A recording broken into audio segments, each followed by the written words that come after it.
How's retirement? Retirement is actually great. Except you can't retire. Well, people sometimes ask, how do you plan for retirement? And my response is, you don't plan to retire, you plan to move to something else. You can't work as long as most of us have been working our lives, every day without break, even changing jobs, almost job to job. You can't work that long and with that kind of work ethic and then sit on the back porch. You can't even play golf enough. You can't fish enough. You have to retire to something. Preferably something you're interested in, something that can make a contribution to the community, and something where you can feel some fulfillment. Something to get up for in the morning is very important. Well, my role with the River Center is an affair of the heart. When I was a president at Columbus State, we built the River Center.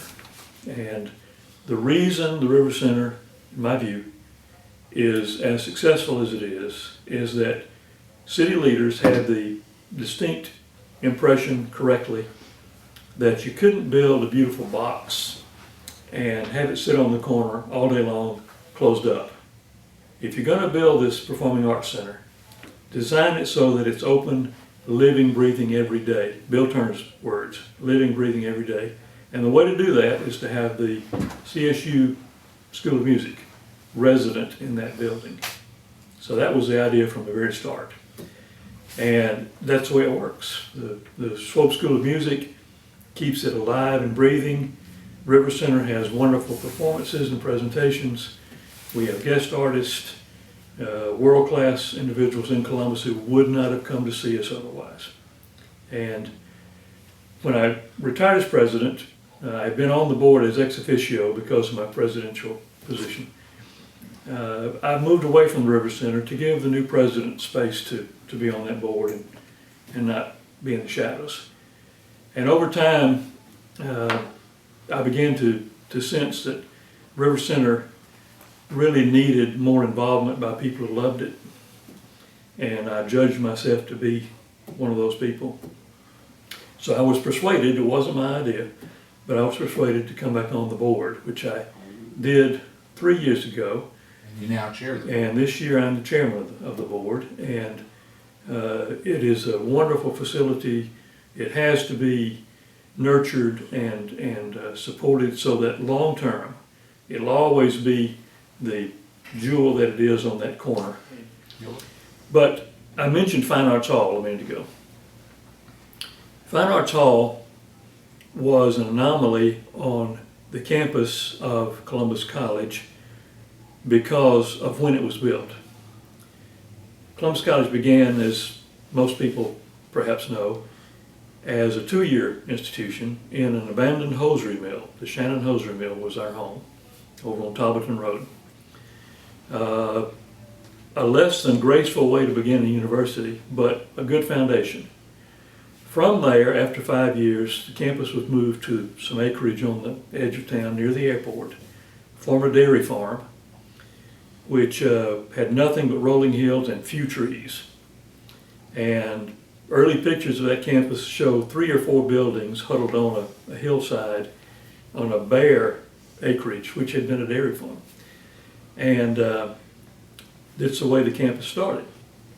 But here's Tom Whitley, the founding president.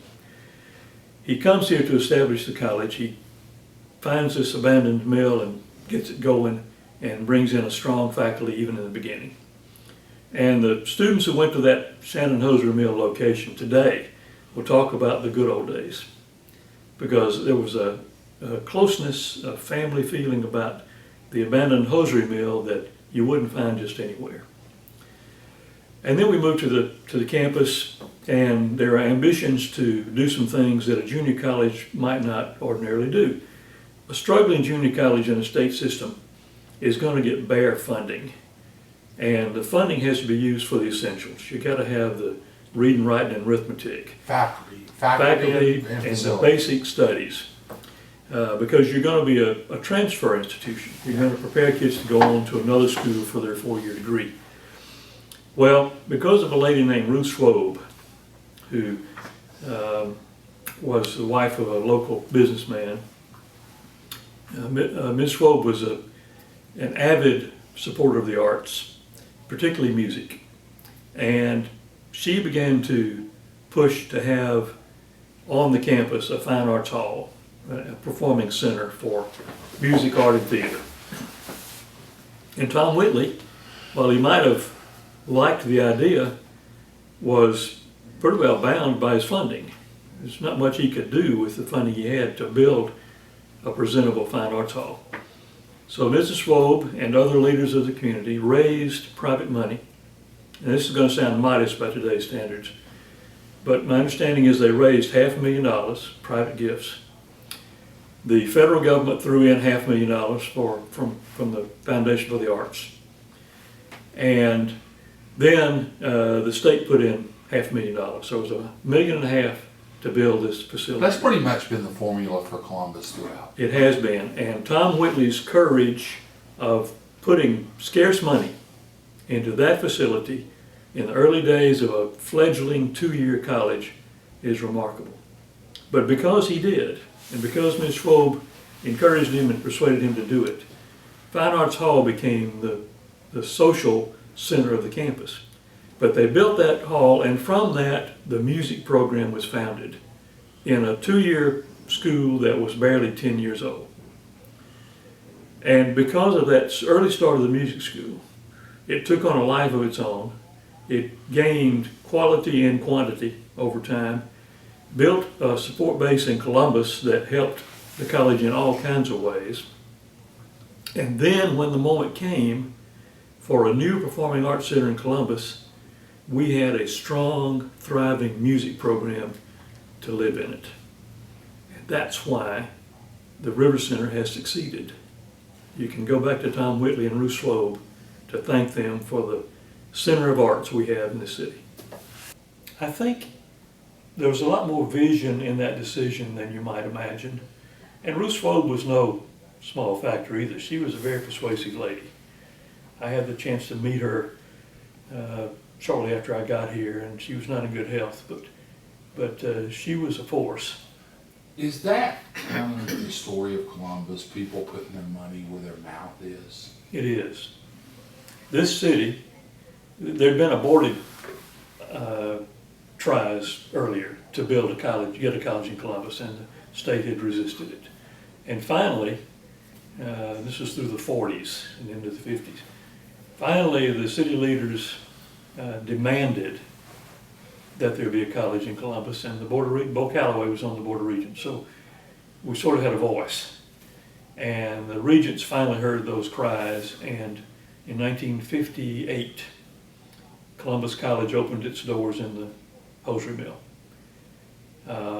But it was a community push that did it. It wasn't the state that decided this was the appropriate place for a college based on demographics and population and education need.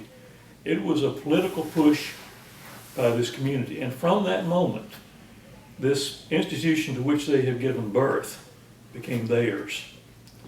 And everything we've accomplished since then has been because of that love of your newborn. And we had sincere needs, big needs on campus for facilities. We had a desperate need for science facilities, for athletic facilities. You remember the Woodruff Gym. Beautiful place. For classroom, for a business school, we just needed facilities. And so we had a plan for getting all those things done. But we had many needs on that campus. We could hardly look up over that workload to see downtown. Here's the way that happened. I mentioned Fine Arts Hall a while ago as a wonderful facility on campus which served a desperate need for many, many years. But as we grew, as music grew, as art and theater expanded, one building wasn't appropriate, wasn't good for those three disciplines to fight over. So we're in need of a performance center. The symphony is in need of a performance center. So who said downtown? There was a consultant working with Uptown Columbus, which had been formed by that time. Because I had my group of CSU people, and we were having meetings and luncheons and talking about what we needed, where to put it on our campus and where it would fit and how the city could use it. And the city people were saying we gotta do something to boost uptown, and we need it downtown. So he came to see me, and he's paid by the Bradley Company, which is another way of saying Uptown Columbus. And we had a nice conversation, and he said, we need to talk about the location of the Performing Arts Center. I said, let's do. And he said, you know, he's very, very conciliatory. He said, your ideas are wonderful. He said, they'll work, it'll help enhance the university, the college. But he said it won't do anything to help the city of Columbus, except that it provides the symphony a place to play. He said it could be the key facility for revitalizing Uptown Columbus. What was your reaction? Well, that's not all he said. And then he said, support for an uptown location, I can assure you, will be much greater than support for a location on the campus. He was delivering a message from downtown leaders, and I said, we'll think about it. So I called. Was that a lesson for you in how Columbus worked? It was a lesson for me that you don't have to be, this is going to sound really un-Baptist, you don't have to be so pure in your decisions that people don't get full advantage of what could be. So we called our group together and said, this is what's going to happen, and we can do it so that we have a presence downtown, and we can see the day that we'll have not only music, but art and theater downtown as well. And the music people were ecstatic. The art and drama folks were hopeful. But budgetarily, we found we couldn't do more than music in that first phase. We couldn't build it big enough. Were you pressured? No, it was a friendly conversation, and there was never a threat. But this man was speaking a fact, not necessarily he was told to say that, but he knew that there were a lot of folks who wanted to see downtown come back. Politics gets into it, but most of it is love of community. And you can call it pressure, you can call it vested interest, you can call it many other things. But by and large, what's made Columbus what Columbus is today is love of community. Textiles was our lifeblood for years, and we had generations of people who worked in those mills and who built this city. Lint heads. Yeah, a derogatory term perhaps, but built this city, built its morals, built its churches, its schools, invested themselves in this community. Times changed. Textiles became not viable as an industry in this country for whatever reason. A lot of it was offshore conditions. But what do we have on the banks of the river where the textile mills once flourished? We have one of the most high-tech companies in America, Thesis, built on the site and retaining the visual image of some of the mill buildings in their parking decks. There's an irony there that shouldn't escape us. You also have, in a place people wouldn't even go visit, $1 million condominiums. Yes, you do. In mills that had been lost to abandonment for years, now are providing upscale housing. We've got a river that we tried to hide with industrial complex and kudzu. 50,000 people will probably go down that river. And inviting reason to come to Columbus. And when people see the Whitewater and the Riverwalk and the activity and the restaurants and the riverside features and the educational opportunities and the arts and culture, what in the world is going on here and how did it happen? People would say that to us when they'd come to visit. Many visitors we had came and said, how did CSU do this? And I said, it's very simple. All you got to do is go back wherever you are and start 20 years ago building relationships It's all about relationships. That's the simple answer. Are you proud of your role in building those relationships? I'm proud of the role that people in Columbus played in building joint relationships with us. Because after all, we belonged, still do, to Columbus. We are this city's college. And whatever we do out there is under close inspection because it's their baby. So they built relationships with us. We've used the metaphor. The state owns this college. The state owns this college theoretically. But here's the legacy of the college. Okay. We know factually that in this city, something around 60% of the people who have baccalaureate degrees in Columbus got those degrees at Columbus College or Columbus State University. 60% of everybody in town who has a baccalaureate degree got it from us.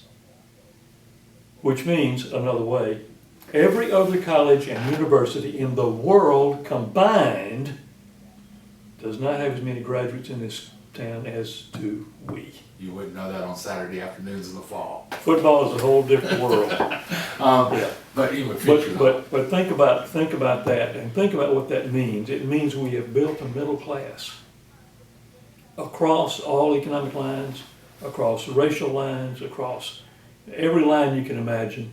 Columbus State University is the biggest success story you can imagine for removing those barriers and building a middle class for all our people.